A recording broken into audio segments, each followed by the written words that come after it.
नमस्कार दोस्तों, स्वागत है एक बार आपका फिर से भारत समाचार के हमारे इस खास कार्यक्रम में जो आधारित है कानाफूसी गपशप और चर्चाओं पर।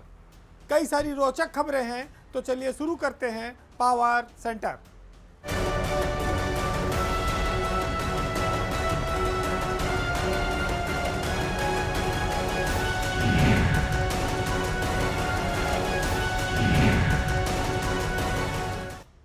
कवियों और साहित्यकारों ने हमारे देश को सोने की चिड़िया कहा है और ये भी कहा है कि जो मुगल आक्रांता और अंग्रेज आए उन्होंने इस देश को खूब लूटा। लेकिन ऐसा लगता है कि वो पूरी तरह से लूट नहीं पाए थे। उन्होंने सोचा कि कुछ माल भारत में सरकारी अधिकारियों के लिए भी छोड़ दिया जाए, तो विदेशी आक्रांता से ज़्यादा आज देश में सरकारी अफसर उस फार्मूले पर अमल कर रहे हैं और इस देश की सोने की चिड़िया को लूट रहे हैं। इसकी वानगी भारत की आज़ादी के 75 साल बाद भी दिखाई पड़ती है और यह भी बताती है कि भारत से गरीबी किन कारणों से दूर नहीं हो सकी है, क्योंकि जो सरकारी अफसर जनता के धन की योजनाओं की लूट कर रहे हैं, उन्होंने यह सिलसिला बदस्तूर जारी रखा है। उनका पेट आज तक भरा नहीं है। उत्तर प्रदेश के अफसरों ने पैसे कमाई के मामले में बड़े बड़े धन पशुओं को, पूंजीपतियों को फेल कर दिया है।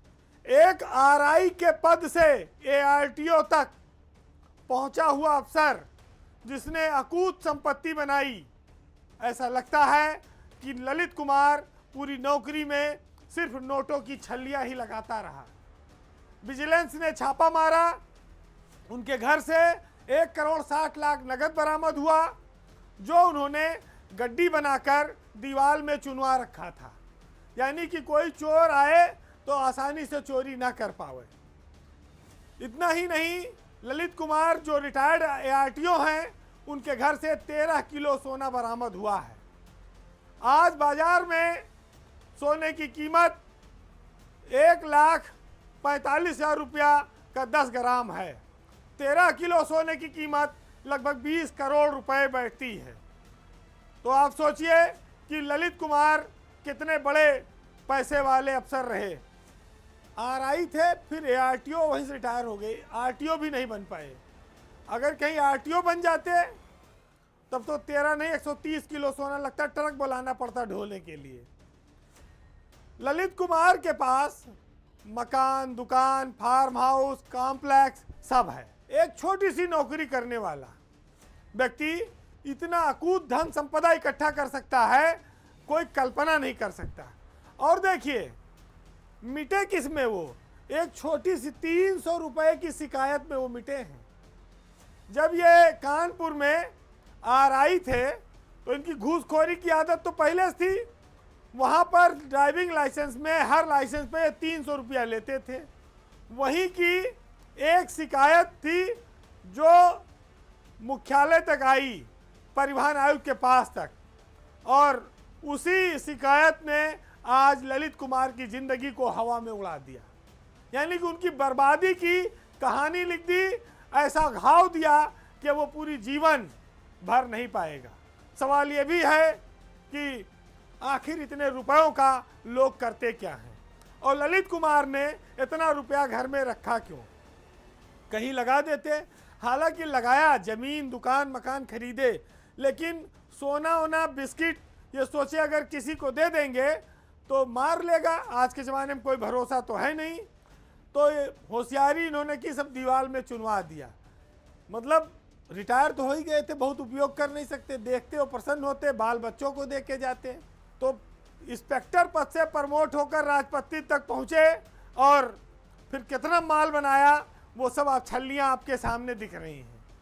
पूरी ज़िंदगी धन बटोरा, अब ये धन एक झटके में निकल गया। उनकी कमाई का अंदाज़ा लगाना कठिन था, लेकिन ये दर्शाता भी है कि परिवहन विभाग के अफसर बहुत अकूत संपत्तियों के मालिक हैं। उनके पास बहुत पैसा है। घूसखोरी के उन्होंने बहुत सारे रिकॉर्ड बनाए हैं। ये रिकॉर्ड अब विजिलेंस ने एक मामले की जांच की तो पा गई, ऐसे सैकड़ों ललित कुमार बैठे होंगे जिनके ऊपर कोई छापा डालने की कोई ऐसी व्यवस्था नहीं है। काश उत्तर प्रदेश में भी कोई ऐसी एजेंसी होती जो ऐसे मामलों में सीधे शिकायत पर छापा मारकर करोड़ों अरबों रुपया बरामद करती, तो ये दर्शाता भी है कि सरकारी तंत्र में मामूली नौकरी करने वाले लोग भी 100-200 करोड़ रुपया कमा सकते हैं। मतलब जो उनके बाप दादाओं ने भी ना सोचा होगा, जो उद्योगपति भी नहीं कर पाते, वो अब छोटे छोटे अफसर कर रहे हैं। परिवहन विभाग शायद इसीलिए उत्तर प्रदेश का बहुत मालदार और कमाऊ विभाग ट्रांसपोर्ट ARTO वाला कहलाता है। अब एक ब्यूरोक्रेसी से जुड़ी हुई महत्वपूर्ण खबर। वैसे तो राज्यपाल जो राज्य में होते हैं, स्टेट में, वो ज़्यादातर सरकार की आलोचना नहीं करते, चुप रहते हैं। लेकिन उत्तर प्रदेश की राज्यपाल आनंदीबेन पटेल यूपी की ब्यूरोक्रेसी की कार्यशैली से काफ़ी नाराज हैं, आहत हैं और उनके मन में गुस्सा है। अफसरों की निरंकुश कार्यशैली ने प्रदेश के भी काफ़ी किरकिरी कराई है। वैसे तो अफसरों की मनमानी और निरंकुश व्यवस्था का खामियाजा उत्तर प्रदेश की जनता आए दिन भुगतती रहती है, लेकिन ये एक मामूली बात है क्योंकि वो सामान्य लोग हैं। जब विशेष लोग इसका एहसास करते हैं तब वो बात चर्चा में आती है। ऐसे हालात चल रहे हैं कि ना तो किसी को नीचे देखने की फुर्सत है और ना किसी को ऊपर। कोई ध्यान नहीं दे रहा है कि यूपी के शीर्ष अफसर कैसे काम कर रहे हैं। पर राज्यपाल आनंदीबेन पटेल ने उनकी कलई खोली है और मंच से खोली है। पहले हम आपको राज्यपाल का वो बयान सुनाते हैं, फिर आगे बताते हैं। पिछले साल सीएम ने स्कूटी देने के लिए, शायद आपको पता नहीं होगा, पूरे भारत में यूपी पहली पहल है स्कूटी देने का बच्चियों को जो पैदल 10-10 किलोमीटर चलकर जाती है।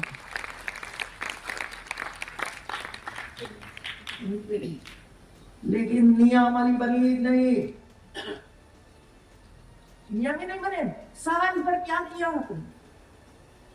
मैंने जन भवन में बैठा हुआ ACS को फोन किया, उनको बताओ क्या नियम बनाए हैं आपने। 90% जो अंक प्राप्त किया है उनको स्कूटी मिली। अब मुझे बताइए, आप तो पढ़े लिखे लोग हैं, किसको मिलेगा जरा बताइए ना। 90% कौन लाएगा?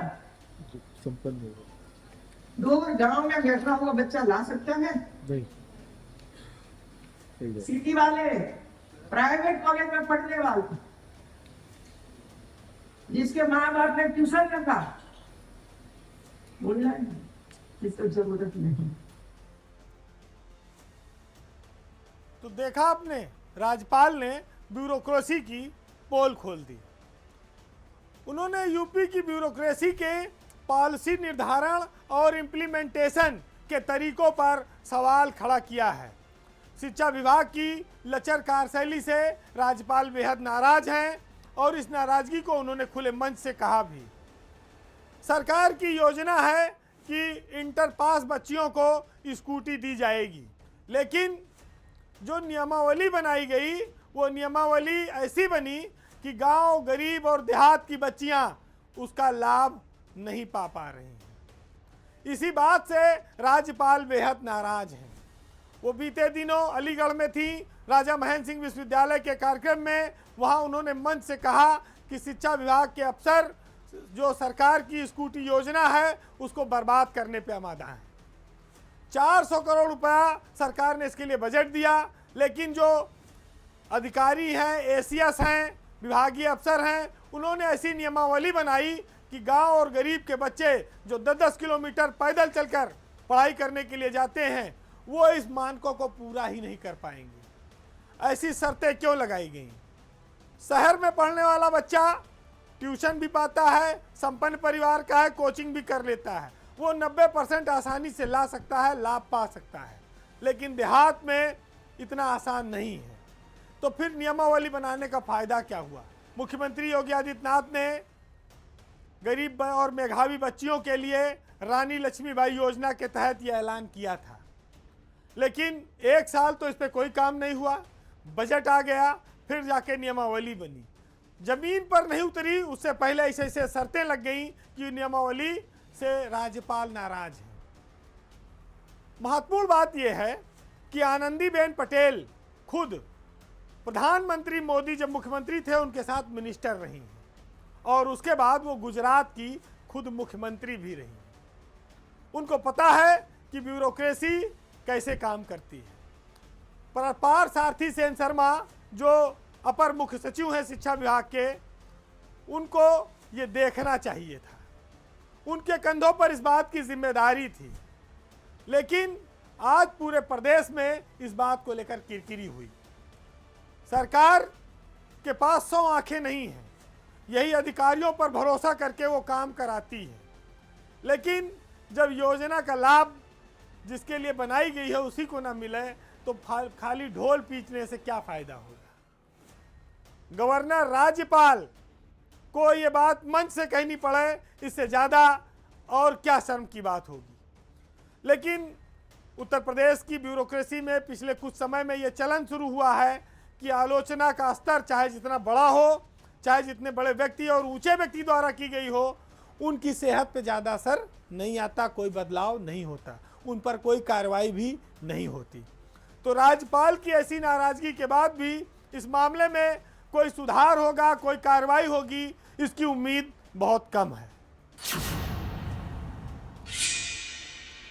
अब उत्तर प्रदेश पुलिस से जुड़ी हुई एक बेहद महत्वपूर्ण खबर, क्योंकि यूपी में डीजी रैंक के एक अफसर हैं सुजीत पांडे, जिनको भारत सरकार के लिए रिलीव कर दिया गया है। उसके बाद से यूपी पुलिस में बहुत सारे समीकरण बदल गए हैं। एक सुजीत पांडे के केंद्र में तैनाती मिलते ही यूपी में पुलिस महकमे में आईपीएस स्तर पर बड़े परिवर्तन होने वाले हैं। सुजीत पांडे राष्ट्रीय पुलिस अकादमी के डायरेक्टर बनाए गए हैं और सरकार ने उनको रिलीव भी कर दिया है। लेकिन उनके जाते ही जो समीकरण बदला है उसमें सबसे महत्वपूर्ण है लखनऊ के पुलिस कमिश्नर का। लखनऊ के जो पुलिस कमिश्नर हैं अमरेंद्र सिंह सेंगर, वो अब तुरंत डीजी बन जाएंगे, यानी कि वो आने वाले 4-5 दिनों के भीतर अगले सप्ताह डीजी पद पर पहुंच जाएंगे। तो जब वो डीजी बन जाएंगे तो लखनऊ को नया पुलिस कमिश्नर मिलेगा। तो वर्तमान के जो समीकरण हैं उस हिसाब से देखें तो अशोक मुथाजैन और अमरेंद्र सेंगर ये दोनों डीजी हो रहे हैं, और 1 सितंबर को वैसे तो होना था अमरेंद्र सेंगर को डीजी, लेकिन अभी जुलाई में ही चूंकि पद खाली हो गया तो उनको डीजी बना दिया जाएगा। अब उनकी जगह पर लखनऊ का पुलिस कमिश्नर कौन बनेगा, इसको लेकर तैयारियां तेज हो गई। इधर अमरेंद्र सेंगर 15 से 20 जुलाई के बीच डीजी बनेंगे, उधर लखनऊ में नया पुलिस कमिश्नर आ जाएगा। हो सकता है सरकार सुजीत पांडे की जगह अमरेंद्र सेंगर को ही नया डीजी फायर सर्विस नियुक्त कर दे, लेकिन लखनऊ में सीपी के लिए कई नाम चल रहे हैं। परवीन कुमार जो लखनऊ जोन के एडीजी हैं, जो लखनऊ के पहले एसएसपी भी रह चुके हैं, वो लखनऊ के नए पुलिस कमिश्नर बनाए जा सकते हैं। उनका नाम तेजी से चल रहा है। इसके अलावा पीयूष मोडिया जो इस समय बनारस जोन में हैं, बनारस जोन के एडीजी हैं, वो भी नए पुलिस कमिश्नर की रेस में हैं। अमरेंद्र सेंगर की जगह उनका नाम भी चर्चा में है। इन सब के इतर चूंकि चुनावी साल है, इस वजह से कई कमिश्नरेट के सीपी बदलने हैं, जिसमें बनारस नोएडा प्रमुख हैं। नोएडा की सीपी हैं लक्ष्मी सिंह और बनारस के सीपी हैं मोहित अग्रवाल। इन लोगों के नामों पर भी मंथन चल रहा है। हो सकता है कि इन दोनों में से भी कोई लखनऊ का नया पुलिस कमिश्नर बना दिया जाए। अभी फिलहाल जैसे ही अमरेंद्र सेंगर डीजी बनेंगे, उसके बाद तुरंत लखनऊ में पुलिस कमिश्नर पद पर बदलाव होगा, नया नाम आएगा। वैसे एक नाम और हैं जो इसमें भर्ती बोर्ड में एडीजी हैं, एके सिंह। जिनको साल के अंत में डीजी बनना था, वो अमरेंद्र सेंगर की पहले पोस्टिंग की वजह से वो भी अब सितंबर में ही डीजी बन जाएंगे, क्योंकि अगस्त में अशोक मुथा जैन रिटायर हो रहे हैं। तो उनकी जगह पर फिर एक पद खाली होगा, तो अशोक सिंह अगले डीजी पद पर प्रमोशन की तैयारी में है, वो बन जाएंगे।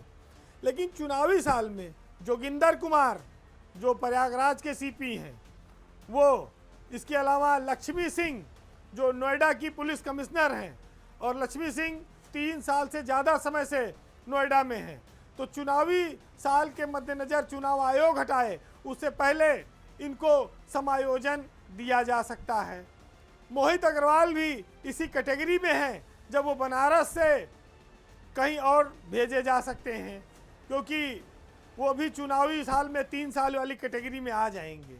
मुनिराज जी जो मुरादाबाद के डीआईजी हैं, उस पद पर भी परिवर्तन होना है, क्योंकि वो भी 3 साल का समय पूरा कर चुके हैं। तो अब ये स्थिति है, लेकिन सबकी नज़र लखनऊ पर है। पीयूष मोडिया आएंगे कि परवीन कुमार आएंगे कि लक्ष्मी सिंह आएंगी, ये सबसे ज़्यादा महत्वपूर्ण है। और यूपी पुलिस में अगले सप्ताह में ये सारे बदलाव आपको देखने को मिल जाएंगे। अब ब्यूरोक्रेसी की एक और खबर, और बड़ी हैरान करने वाली खबर, कि जो जितना बड़ा दागी उसे उतना बड़ा इनाम। यानी जो चाल चरित और चिंतन वाली बात थी वो अमल में नहीं लाई जाएगी, वो खाली जनता को बरगलाने के लिए है। यूपी में आईएएस अफसरों के जो ताज़ा तबादले हुए हैं, उसको देखकर लोग काफ़ी हैरान हैं। ऐसे अधिकारी को राजधानी में एक बड़ी कुर्सी दी गई है जिस पर महिला उत्पीड़न के आरोप हैं। बात 2018 बैच के आईएएस अफसर संदीप भांगिया की हो रही है। संदीप भांगिया नोएडा में जीएसटी के अपर आयुक्त थे, जहां उन पर महिला उत्पीड़न के आरोप लगे हैं। अब भांगिया को मध्यांचल का एमडी बनाया गया है। संदीप भांगिया के नाम पर कई सारी कहानियां दर्ज हो चुकी हैं नोएडा में ही। पहले महिलाओं के उत्पीड़न की, फिर अफसरों के साथ बदतमीजी करने की, मीटिंग में उनको उल्टा सीधा बोलने की, रात में वीडियो कॉल करने की, और बदतमीजी से परेशान अफसर को हार्ट अटैक आने की। तमाम आरोप लगते हैं, आश्वासन होते हैं, जांच टीम गठित होती है और उन्हें क्लीन चिट दे दी जाती है। उल्टा जिसने जिसने आरोप लगाया संदीप भांगिया पर, उनको एक एक करके ठिकाने लगा दिया गया। संदीप भांगिया की छवि एक दागदार अफसर की बन चुकी है। लेकिन हैरत की बात यह है कि भ्रष्टाचार के खिलाफ जीरो टॉलरेंस की बात करने वाले लोग सरकार को गुमराह करके कैसे पोस्टिंग पा जाते हैं। क्या ऐसा लगता है कि आर्थिक भ्रष्टाचार पर ही कार्रवाई होगी, चारित्रिक भ्रष्टाचार की छूट है, या भांगिया का कोई ऐसा जुगाड़ है नियुक्ति में या ब्यूरोक्रेसी में, पंचम तल में, कि वो जहां चाहते हैं वैसी जांच क्लीन चिट ले लेते हैं और पोस्टिंग पा जाते हैं। ऐसे अफसरों को सजा के बजाय इनाम क्यों दिया जा रहा है? मध्यांचल विद्युत वितरण निगम 19 जिलों तक में फैला है। इस निगम में अभी तक जो एमडी आते रहे हैं वो अधिकतर कई जिलों में डीएम रहकर अनुभव प्राप्त करके आते हैं। भांगिया किसी जिले में डीएम नहीं रह पाए हैं। ऐसे अनुभवहीन लोगों को मध्यांचल के एमडी की कमान कौन सौंप रहा है? उत्तर प्रदेश में बिजली एक बहुत बड़ा मुद्दा है और इसको लेकर हाहाकार मचता है, बवाल मचता है, और ऐसे अफसर अनुभवहीन जो जिलों की भी कमान न संभाले हो वो एमडी बनाए जा रहे हैं। इस पर सवाल खड़ा होता है। सवाल ये भी आता है कि संदीप भांगिया इसी लखनऊ के रहने वाले हैं, उनके ऊपर रंगीन मिजाजी के आरोप हैं, उसके बावजूद उनको इन्हीं लखनऊ में पोस्टिंग दी जा रही है। उनके कारनामे इतने चर्चित हैं, उनको एक कलंक कथा के तौर पर बताया जा सकता है, लेकिन वो मध्यांचल में आकर वो नहीं करेंगे, इसकी क्या गारंटी है? उनके कार्यालय की महिला अफसरों ने उनके खिलाफ शिकायत की थी। जांच में मामला रफा दफा हो गया, वो अलग बात है। विभागीय अफसर के साथ वेद प्रकाश सिंह के साथ दुर्व्यवहार हुआ था, उनको वहीं हार्ट अटैक आ गया था। वो डिप्टी कमिश्नर थे, वो अस्पताल में भर्ती हुए थे। उस समय जीएसटी सेल टैक्स के अफसरों ने इनके खिलाफ मोर्चा खोल दिया था, लेकिन आज देखिए भांगिया को उससे बड़ा पद दे दिया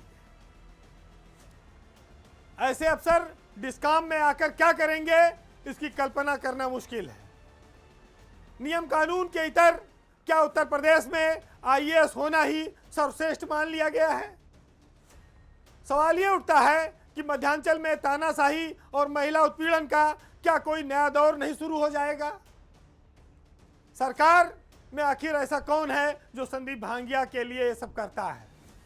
बिना किसी बड़े के आशीर्वाद के ये संभव नहीं है कि कोई अफसर इतने कारनामे करे और बड़ी बड़ी पोस्टिंग भी हासिल करे।